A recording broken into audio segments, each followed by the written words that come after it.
Hello అండి, అందరికీ నమస్తే. ఈరోజు మన వీడియో వచ్చేసి ఫామ్ వీడియో అనమాట. యాక్చువల్గా ఈ వీడియో తీసి ఆల్మోస్ట్ 1.5 మంత్ అవుతుంది. వడియాలు కూడా సగం తినేసాము కూడా. ఇప్పుడు రిలీజ్ చేస్తున్నాను, ఎందుకంటే మనం మధ్యలో అనుకోకుండా ఈ డైట్ వీడియోస్ పోస్ట్ చేస్తున్నాను కదా.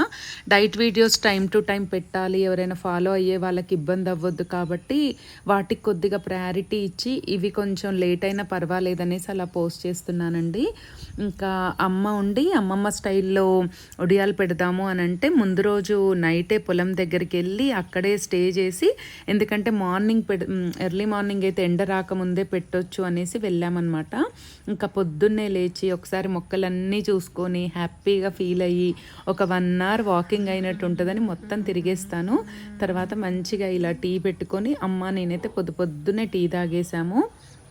ఇంకా సూర్యుడు రాకముందే పెట్టాలనుకుంటుంటే మాకంటే ముందే నేనున్నా అనేసి సూర్యభగవానుడు వచ్చేసాడనమాట. అమ్మా ఏం వడియాలే? అన్నంతో అప్పుడాలలాగా కొంతమంది ఏమో పిండితోటి పెడతారు. మనమైతేనేమో ఇట్లా అన్నం వండి అమ్మమ్మ ఉండేది కదా మనకు నారాయణపురం స్టైలా పొలాలు కదా, పొలాలకు నూక వచ్చేది, తియ్యగా ఉండేదిరా నూక. అది ఉడకబెట్టి మెత్తగా ఉడకబెట్టి అందులో అల్లము, పచ్చిమిరకాయలు, జీలకర్ర, ఓమ, అంటే అప్పుడు మీరు నూకతో చేసేది బాగా మెత్తగా. ఇట్లా బొత్తటానికి అలకగా ఉండేది. ఇప్పుడు పిండి అంటారు కానీ ఎందుకో నాకు నచ్చదు ఇప్పటికి కూడా పిండితో. అదేలే, ఇదైతే ఇట్లా పొంగినట్టు కూడా వస్తాయి. నాకు కూడా బాగా గుర్తా, మా అమ్మమ్మ ఇట్లా పెద్ద పెద్ద కవర్లలో తీసుకొచ్చేది. అవి తీసుకొచ్చేది. నువ్వైతే చిన్నప్పుడు అట్లా పడనీయకపోయేది ఎంచితే. అవును, ఈ సొరకాయ బూరెలు ఉంటాయి చూడ. అవును అవును, అన్ని పడుతుండే. ఏం తక్కువ అవుతుంది? అవును. ప్రాసెస్ చెప్పమ్మా, ఇప్పుడు ఏం చేసినావు? అన్నం ఉండే రాత్రి సగ్గుబియ్యం కొన్ని, అంటే ముందు నానబెట్టుకోవాలనా? ఏది మూతది మమ్మీ? అంటే ముందు నానబెట్టాలా బియ్యం? నానబెట్టుకుంటాం. బియ్యమా? ఎసరు ఎట్లా పోయాలి? ఎసరు 1కి 3. 1కి 3. అన్నం వండి అందులో పచ్చిమిరకాయల కారం, ఉల్లిపాయ, జీలకర్ర, ఓమ, సగ్గుబియ్యం వేసినట్టున్నావు కదా. సగ్గుబియ్యం కూడా వేస్తా నానబెట్టి, రాత్రిపూట నానబెడతా. సగ్గుబియ్యమా? అంటే అన్నం ఉడికేటప్పుడు సగ్గుబియ్యం వేస్తావు? ఇక మనం చూడక్కర్లేదు, దీంతో పొంగుతాయి. ఓకే, ఇష్టం ఉన్న వాళ్ళు వేసి ఇవ్వచ్చు. ఇక కానీ నూనె మనం దేంట్లో వేస్తలేం ఈ మధ్య. అయితే ఇప్పుడు అన్నం ఉడికేటప్పుడు ఉప్పు సగ్గుబియ్యం వేసి అన్నం ఉడకబెట్టినావు. ఇప్పుడు అందులో పచ్చిమిరపకాయలు, అల్లం వెల్లిపాయ పేస్ట్ వేస్తావు, ఇంకా నువ్వులు, జీలకర్ర, అంతేగా. ఓమ అంతేనా? ఇక సేమ్ అప్పలే, కారపప్పలు ఎట్లా పెట్టుకుంటావు. ఇప్పుడు చల్లార పెడతావా? సరే పెట్టుకో. నీకు నేను ఇగోండి, ఇక్కడ పచ్చిమిర్చి, అల్లం ఉంది, ఇది మిక్సీ పట్టిస్తా అమ్మకి. అయితే ఇది మీ అమ్మ స్టైలా? అసలు ఈ కాలం వస్తే సొరకాయ వేసి, దోసకాయ వేసి. ఏందే వడియాలా? దోసకాయ కూడా ఓసి. అరే మొన్నటిదాకా మన పొలంలో బొచ్చడి దోసకాయలు వెళ్ళినాయమ్మా. పెడుతుంగా చల్లార పెట్టాలనా? కొద్ది చల్లారితే చేయి కారకుండా ఉంటుంది మనకి. ఓకే, నేను చల్లార పెడతా. ఆగైతే రెండిట్లకి వేద్దామే. అటొక అల్లం ఇటొక అల్లం పెట్టవచ్చు కదా. గోవిందమ్మ వస్తే కూడా పెడతారు. ఇంతసేపు నాన్న 10 నిమిషాలు. కాకపోతే ఇదే గిన్నెలా మేము అంటే కంట్రోల్ బియ్యం కావాలని పెట్టినామా, లేకపోతే ఇవి నువ్వు సన్న బియ్యం కాదు 100 రూపాయలు కొనుక్కొచ్చి పెట్టే ఇవి రావు. కంట్రోల్ బియ్యంతో పెట్టాలి. బియ్యంతో రావాలి. జీలకర్ర, అన్నము, సగ్గు బియ్యము కలిపి ఉడకబెట్టుకున్న తర్వాత అన్నం చల్లార పెట్టుకొని జీలకర్ర వేసుకోవాలి. తర్వాత నువ్వులమ్మా, నువ్వులు ఇగో తీసింది ఉంది, వేసేనా? ఎన్ని వేయాలా మీ వందాదా? ఎన్ని వేస్తే అంత టేస్ట్ అబ్బా. ఇవన్నీ వేసుకోవచ్చు, ఇక మీ ఇష్టం. It depends on your taste. నువ్వులు ఎంత వేస్తే అంత టేస్ట్ ఎన్హాన్స్ అవుతుంది. ఇంకా మా ఓమనా, తర్వాత ఓమ రెండిట్లకి ఇదేనా? ఇదిగోండి. తర్వాత ఓమ 1 టీ స్పూన్ ఓమ నలుచుకొని వేసుకుంటున్నాము. నేను అల్లం వెల్లిపాయ పేస్ట్ అండ్ అల్లము పచ్చిమిర్చి పేస్ట్ వేసుకొని వచ్చిన. ఇది సగం సగమేనామా? చూడు ఇంకా కొద్దిగా ఎంత ఉంది? చాలు చాలు చాలు చాలు. చాలా సరే చూపించి ఇంకా తింటుంది ఇంకా కొద్దిగా. అందుకే అంటున్నా. ఇది ఇంకా సగ్గుబియ్యం వడియాలు కూడా పెడుతున్నాం, దానికోసం కొంచెం ఉంచుకున్నాం అనమాట. ఇప్పుడు అంతేనామా, మొత్తం కలపడమా? ఉప్పు వేద్దాం. ఉప్పు వేయి అసలుది. నువ్వు ఉప్పు వేసి అన్నం ఉడకబెట్టినావు అనుకున్నానే. ఎప్పుడు అట్లే పెడతా, పొద్దున ఇక హడావుడి అయింది అమ్మకి. అయితే మీరు నైటే బియ్యం నానబెట్టుకుంటే ఇంకా బాగా ఉడుకుతుంది. మేము కూడా నైటే నానబెట్టుకున్నాము. చాలా మంది అయితే 2-3 hours నానబెడతారు, కానీ కంట్రోల్ బియ్యం కదా, రాత్రిపూటనే మంచిగా ఉంటుంది. కంట్రోల్ బియ్యం కాబట్టి నైటే ఉడకబెట్టుకుంటే మంచిగా ఉంటుంది. ఇదిగోండి ఇప్పుడు ఇందులో ఏం చేసినామంటే రైస్ 1కి 3 పోసి నైట్ నానబెట్టేసుకొని పొద్దున్నే అన్నం ఉడికించుకున్నాము. అన్నం ఇంకా 5 నిమిషాల్లో దింపుతామనగా నానబెట్టుకున్న సగ్గుబియ్యం. అమ్మ కిలోకి ఎన్ని సగ్గుబియ్యం పోసినవే? కిలో లెక్కన? కిలో లెక్కన కేజీ బియ్యానికి 200 గ్రాములు పెట్టినరా. కేజీ బియ్యానికి అమ్మ 200 grams సగ్గుబియ్యము. బాగా నానతాయి కదా, అవి కూడా నైటే నానబెట్టింది. ఇంకా 5 నిమిషాలు అన్నం అవుతుంది అనగా బియ్యంలోనే సగ్గుబియ్యం కూడా వేసి ఉడకబెట్టింది అనమాట మెత్తగా. తర్వాత ఇంక అన్నం ఇట్లా చల్లారబెట్టుకొని ఇందులో ఉప్పు, ఓమ, జీలకర్ర, నువ్వులు, ఈ అల్లము, పచ్చిమిరపకాయల పేస్ట్ వేసి బాగా కలుపుకోవాలి. అంతే ఇక ఇట్లా మంచి కలిదిప్పుకోవాలి. ఇది మా అమ్మమ్మ రెసిపీ. మంచి కలుపు. నేను అదే అనుకున్నా, పసుపు వేస్తే ఇంకొంచెం కలర్ఫుల్ వస్తాయేమో అని. అంతేనా ఇక? ఓకే. సో ఇప్పుడు మన వడియాల బ్యాటర్ రెడీ అయిపోయింది కదా. ఇది చీరని ఏదైనా కాటన్ చీర కానీ, అంటే ప్లాస్టిక్ యూజ్ చేయొద్దు కాబట్టి మేము ఇక్కడ ఏమంటారు కాటన్ శారీ యూజ్ చేస్తున్నాం. శారీని గట్టిగా పిండి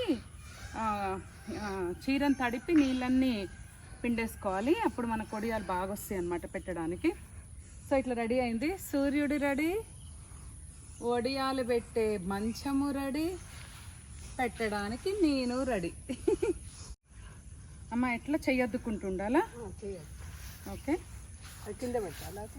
ఏదో ఇదా అమ్మ ఒకటి చూపిస్తుంది, నెక్స్ట్ నేను చేస్తా. అంత లావు చేద్దామా?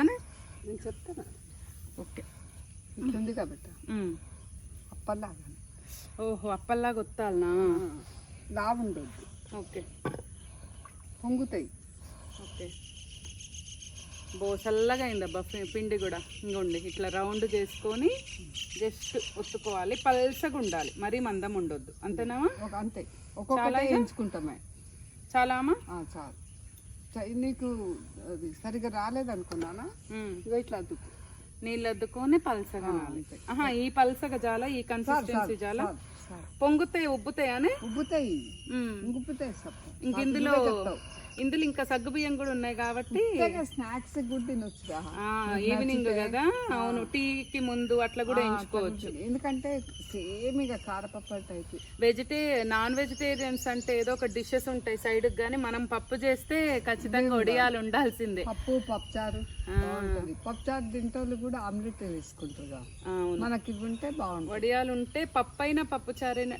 ఎందుకే నాన్ వెజ్ వాళ్ళు తినే వాళ్ళకి కూడా పప్పుకి పప్పుచారుకు వడియాలే ఉండాలి. వడియాలంటేనే టేస్ట్. అన్ని ఇంతేనా మీగా? అన్ని అంతే. ఇదిగోండి మొత్తం అన్ని ఇట్లనే పెట్టాలి. ఎందుకే డైరెక్ట్ చేస్తా, ఉండలు ఎందుకు మళ్ళీ. ఇగో ఇట్లా ఒత్తుకుంటా అయిపోద్ది. చాలా చెప్పు నువ్వు కన్సిస్టెన్సీ. నాకు నువ్వేం చేస్తావంటే అప్పుడప్పుడు ఈ కారం కలుపుకో మొత్తం. ఒక్కోసారి కదా, మనం చేయితో కలపలేదు కదా, అంత ఒక్కసారి కూడా చేస్తుంటే కలుపుకోవచ్చు. ఒకటి సరిపోదే నువ్వు అన్నట్టు, ఇంకొక మంచం కూడా వేయాల్సి ఉంటుంది. వేద్దాం, చూద్దాం ఎట్లా వీలైతే అట్లా. మొత్తం ఇంతేగా ఇక పెట్టేది? అంతే, ఇంతే అబ్బా. మొత్తం వడియాలు పెట్టాలి ఇప్పుడు. ఇప్పుడు టైం ఎంత? 7:30 అంతే. ఎంత ఎండ ఉంది చూడండి. మొత్తం సూర్యుడు వచ్చే లోపల. లాస్ట్ టైం మనము రాగి టమాటో వడియాలు పెట్టినప్పుడు కూడా నైట్ ఇక్కడ స్టే చేసి పొద్దున్నే వడియాలు పెట్టుకున్నాము. సేమ్ ఇప్పుడు కూడా అంతే, నైట్ ఇక్కడ స్టే చేసి. అసలే ఇది రోహిన్ కార్తీ వచ్చే ముందు రాళ్ళు కూడా పగులుతాయి, రోకళ్ళు కూడా, రోకళ్ళు కూడా పగులుతాయి అంటారు. అంత ఎండ ఉంటుంది. అందుకే మేము నైటే వచ్చేసి పొద్దున్నే పెట్టుకుంటున్నాం. ఇంకా సగ్గుబియ్యం వడియాలు కూడా పెట్టుకోవాలి, గుమ్మడికాయ కూడా పెట్టాలి, కానీ అది నెక్స్ట్ టైం పెడదాం అనుకుంటున్నాం. ఎందుకంటే అది ఏమంటారు ఎండ వచ్చేస్తుంది, 3 అంటే ఒకటేసారి కావు. గుమ్మడికాయ వడియాలు కొంచెం పెద్ద పని కాబట్టి మళ్ళీ నెక్స్ట్ వీక్ అట్లా పెట్టుకుందాం అనుకుంటున్నాం. ఇంక ఇప్పుడైతే ఇవి పెట్టేయాలి ఇక. కలుపుతామ్మా, కలుపుతా. కొంచెం చల్లారితే కూడా కలపడానికి అద్దుకుంటుంది. మిల్కి నా వడియాలు పెట్టరాదురా, ఏ పని హెల్ప్ చేయవరా మిల్కి నువ్వు? వాసన చూడమంటే ఫస్ట్ ఉంటుంది పిల్ల. చూడండి ఇంకా అయితేనే ఉన్నాయి, కానీ ఓ పక్క పెడతానే ఉన్నాం, ఓ పక్క ఆడుతూనే ఉన్నాయి. ఎట్లుంటాయమ్మా టేస్ట్ ఇవి? చాలా బాగుంది. అంటే మనం ఇంత ముందు కారపూస గిద్దలల్లో చేసేవాళ్ళం కదా, అది కూడా కానీ దానికి దెయ్యం ఏది సగ్గు బియ్యం. సగ్గు బియ్యం వేస్తాం, అన్ని వేస్తాం. దించినాక అల్లం వెల్లిపాయ పచ్చికారం వేయం. ఏమేస్తారు మరి? నువ్వులు, జీలకర్ర, ఓమా, ఓన్లీ సాల్ట్. సాల్ట్, కారం ఏమి ఉండదు, ఎర్ర కారం ఉండదు, పచ్చి కారం ఉండదు. ఇక ఇవైతేనేమో సేమ్ మన అప్పలు చేసుకున్నట్టు కారపప్పలు లాగా అన్నీ ఇస్తాం. ఇట్లా చిన్న పిల్లలు ఉంటారు, స్నాక్స్ ఏదో ఒకటి అడుగుతారు, వాళ్ళకి వేయించి పెట్టచ్చు. అండ్ బియ్యం పిండి కాబట్టి స్పైసీ, అది సారీ క్రిస్పీ కూడా ఉంటాయి మమ్మీ. మళ్ళీ దీంట్లో ఏం కారం వేయకుండా పచ్చిమిరపకాయల కారం కాబట్టి బాగుంది. ఏందే ఇవే పావు కిలో 120, 130 అట్లా అమ్ముతుర్రమ్మా సూపర్ మార్కెట్లలో. 10 కూడా రావట్లేదు. మళ్ళీ వాళ్ళు ఎట్లా పెట్టిర్రో, ఏం బియ్యమో, ఏం పురుగులు అనో టెన్షన్ మనకి. పాత బియ్యము, కంట్రోల్ బియ్యం ఇవి ఎంత బాగా వస్తుంది. అవునమ్మా బాగా వచ్చింది. పెసరపప్పు కూడా వేసుకుంటే ఎట్లుంటది ఇంట్లో? పచ్చి పెసరపప్పుని నాకు ఇప్పుడు ఐడియా వచ్చింది, ఎందుకంటే నేను ఎప్పుడు సొరకాయ అప్పలల్లా పెసరపప్పు వేస్తా కదా. అందులో పెసరపప్పు వేస్తే కూడా వేయించినప్పుడు మంచిగా ఉంటదమ్మా. అవును, ఇందులో మనకు నచ్చిన యాడ్ చేసుకోవచ్చే. గుమ్మడికాయ నీకు వద్దనుకుంటే దోసకాయ తీసుకొని చెక్కు తీసి ఒక తెచ్చి 2 గ్లాసులు బియ్యం పోయి ఇక మంచిగా ఇట్లనే చేసుకో. అసలు మన బాల్కనీలో ఎండ ఎక్కడ లేదు. అవును, అక్కడైనా పెట్టచ్చు, ఇంటికాడైనా పెట్టచ్చు. చల్లమిరపకాయలు కూడా పెడతానే. చల్లమిరపకాయలకి కొంచెం ఎండ ఒక రోజున్న సరిపోతుంది. అవును, మజ్జిగ కాకుండా ఇప్పుడు నువ్వు అన్నట్టే పెడతా. ఉప్పు, జీలకర్ర, ఓమా బాగా మెత్తగా మిక్సీ పట్టు. ఓకే, మిరపకాయ బజ్జీకి ఎట్లా కోస్తావు, కోసి దబా దబా పెట్టి వాటిలో పెట్టి ఎండ వేయాలి అంతే. అవి ఎండినాక డైరెక్ట్ వేయించుకోవడమే, ఏం చేసేయలేదు. బాగుంటాయి. ఇక మజ్జిగలో నానబెట్టే పనే లేదు. ఇట్లా అట్లా కాకుండా ఈ టైప్ లో కూడా బాగుంటుంది అంటారు. చాలా బాగుంటాయి, నేను చేసినా కూడా. సరే సరే పెడదాం. ఇంకా వడియాలు పెట్టడం అయితే 9:30 వరకు అలా అయిపోయిందండి. 2 hours పట్టింది. అవి చిన్నగా రౌండ్గా అలా ఒత్తుకుంటూ అమ్మ నేను పెట్టేసరికి ఇంక అమ్ముండి సగ్గుబియ్యం వడియాలు కూడా పెడదామంటే వద్దమ్మా ఎండ ఎక్కువ అవుతుంది, ఇబ్బంది అవుతుంది, ఇంకోసారి పెట్టుకుందాము అని చెప్పాను.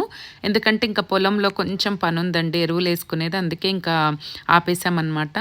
నేను ఎప్పుడు పొలం దగ్గరికి వెళ్ళినా ముందు రోజు నైట్ అక్కడ కనుక మనం స్టే చేస్తే నైట్ రైస్ ఎక్కువ వండుతానండి. వండి ఇలాగా అందులోనే కొద్దిగా పెరుగు అండ్ పాలు, వాటర్ వేసేసి పచ్చిమిరపకాయలు, ఉల్లిగడ్డలు వేసేసి ఉప్పు ఏమేయను, వేయకుండా ఇంకా ఇలాగా నైటే పెట్టేసుకుంటాను అనమాట చద్దన్నాన్ని. పొద్దున్నే ఇదే తలా ఒక ముద్ద తింటామండి. ఇంకా మధ్యాహ్నము లంచ్ అది ఇది కూడా ఏం పెట్టుకోము. ఇది తినేసి ఇంకా డైరెక్ట్గా తొందరగా ఇంటికి వచ్చేటట్టుంటే ఇంటికి వచ్చేస్తానమాట. ఇది చాలా హెల్దీ కాబట్టి దీన్నే మోస్ట్లీ ప్రిఫర్ చేస్తాము అక్కడికి వెళ్ళినప్పుడల్లా. ఇంకా ఇక్కడ ఏంటంటే నేను లాస్ట్ వీడియోస్లో కూడా మీకు ఘనజీవామృతం తీసుకొచ్చాను అని చెప్పాను కదా, రాజమండ్రి వాళ్ళ దగ్గర నుంచి. ఫస్ట్ ఒక బస్తా తీసుకొచ్చి వాడి చూశానండి, నాకు చాలా బాగా అనిపించింది రిజల్ట్. మన ఆకుకూరలకు కానివ్వండి, పెద్ద మొక్కలకు కానివ్వండి, పూత సైజు పెరిగింది. తర్వాత మన ఈ ఆకుకూరలు కూడా గంగవాయల కూర చూడండి మన వీడియోస్లో, అసలు అంతకుముందు గంగవాయల కూర వేసాను నేను, సేమ్ సీడ్స్ ఇది వేసి గంగవాయల కూర వేసాను. ఎంత డిఫరెన్స్ ఉందంటే ఆ కూర అరకిలోకి ఎంత క్వాంటిటీ వస్తుందో ఇది వేసి మనం కనుక విత్తనాలు పెడితే ఇందులో పెరిగిన మొక్క 1/4 కిలోకి అంతే డిఫరెన్స్, అంటే అంత క్వాంటిటీ వస్తుందండి. నాకైతే చాలా బాగా నచ్చిందనమాట. అండ్ మోర్ ఓవర్ ఇది ప్రమోషనల్ వీడియో అస్సలు కాదు, నేను వ్యవసాయంలో ఏదైనా యూజ్ చేస్తే నాకు నచ్చితే ఇలానే టెర్రస్ గార్డెన్ కానీ ఆర్గానిక్ ఫార్మింగ్ చేసే వాళ్ళకి కానీ యూజ్ అవుతుంది అని చెప్పి షేర్ చేస్తున్నానండి అంతే. వీళ్ళది రాజమండ్రిలో ఉందని చెప్పాను కదా, మనకి ఇక్కడ కుక్కట్పల్లి పిల్లర్ నెంబర్ 762 దగ్గర ఉందన్నమాట. వీళ్ళ ఫోన్ నెంబర్ కూడా నేను ఒక వీడియోలో ఇచ్చాను. ఇంకెవరికైనా కావాలంటే చెప్పండి, నేను ఇస్తాను. ఎందుకంటే వీళ్ళు చేసే ప్రాసెస్ కానీ ఇందులో 13 రకాల ఐటమ్స్ కలుపుతున్నారు. అయితే మన నార్మల్గా టెర్రస్ గార్డెన్ వాళ్ళకైతే మనకు కిచెన్ కంపోస్టు చెట్ల నుంచి వచ్చేది డ్రై లీవ్స్ తోటి వాళ్ళకి సరిపోతుంది. కానీ ఇలా మనలాగా ల్యాండ్లో ఒక 1 ఎకరు, హాఫ్ ఎకరు, ఒక 2-3 ఎకర్స్లో అట్లా ఫార్మింగ్ చేసే వాళ్ళకి ఏంటంటే మనం అంత కంపోస్ట్ తీయలేం కదా. అందుకని వీళ్ళ దగ్గర ఏంటంటే నాకు ప్రైస్ కూడా రీజనబుల్ అనిపించిందండి. అందుకని నేను వీళ్ళ దగ్గర 25 కేజెస్ బ్యాగ్ నుంచి 5 కేజెస్ కూడా ఇస్తారనమాట. అందుకే నేను వీళ్ళ దగ్గర తీసుకొచ్చాను. అయితే ఫస్ట్ ఒక బ్యాగ్ తెచ్చిన అన్నప్పుడు ఓన్లీ ఆకుకూరలకు కూరగాయలకు వేసి చూశానండి. నాకు రిజల్ట్ బాగా అనిపించింది. ఇంకా తర్వాత పండ్ల మొక్కలన్నిటికీ కూడా మన పొలంలో ఉన్న ప్రతి చిన్న పెద్ద ప్రతి మొక్కకి వేసానమాట. పూల చెట్లతో సహా అన్నిటికీ వేసాము. అయితే ఇంకా కొబ్బరి చెట్లకు ఒక్కటికి సరిపోలేదండి. ఎందుకంటే మనము ట్రాన్స్పోర్ట్ వేయించుకుంటే మనకి ప్రోడక్ట్ కాస్ట్, ట్రాన్స్పోర్ట్ కాస్ట్ కలిపి ఎక్కువ అవుతుందని చెప్పి కార్లో వెళ్ళినప్పుడల్లా బ్యాక్ సీట్లో, డిక్కీలో 10 బ్యాగులు 15 బ్యాగుల్లాగా తెచ్చుకొని అలా యూస్ చేస్తున్నాను అనమాట, ఖర్చుని రెడ్యూస్ చేయడానికి. అందుకని ఈసారి తెచ్చింది మొత్తం కూడా ఓన్లీ పండ్ల మొక్కలకు సరిపోయాయి. ఇంకా నెక్స్ట్ టైము తెచ్చినప్పుడు మాత్రం ఇంకా కొబ్బరి మొక్కలకు వేసుకుందామని అనుకున్నాము. ఇంకా ఇప్పటికీ కూడా ఇంకా కొబ్బరి మొక్కలకు లేదు.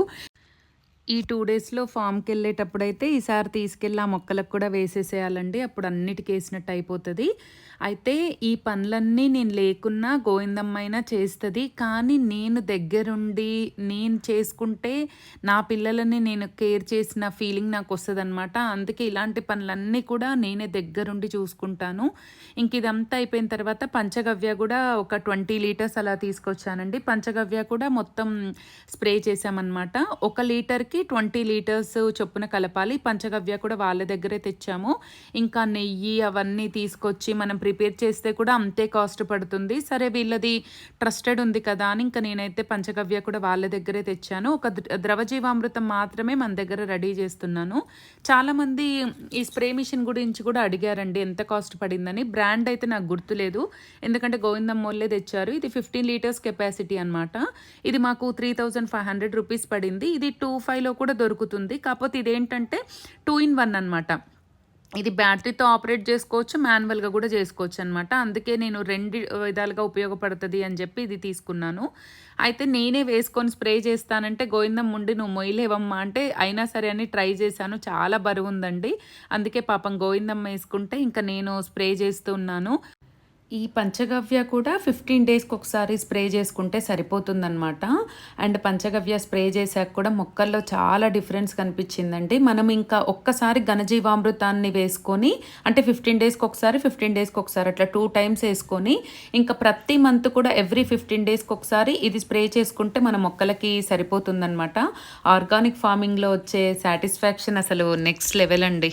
చూడండి అబ్బా మా మొక్కలు ఎట్లయినాయో. అసలు 3 గంటలు పట్టిందా గోవిందమ్మ? పట్టిందమ్మా. 3 గంటలు పట్టింది మాకు. ఈ 3 గంటలలో మందు అయిపోయింది, 15 లీటర్ల ఏంది పంచగవ్య అయిపోయింది, బ్యాటరీల ఛార్జింగ్ అయిపోయింది, మొక్కలన్నీ కవర్ చేసినాము.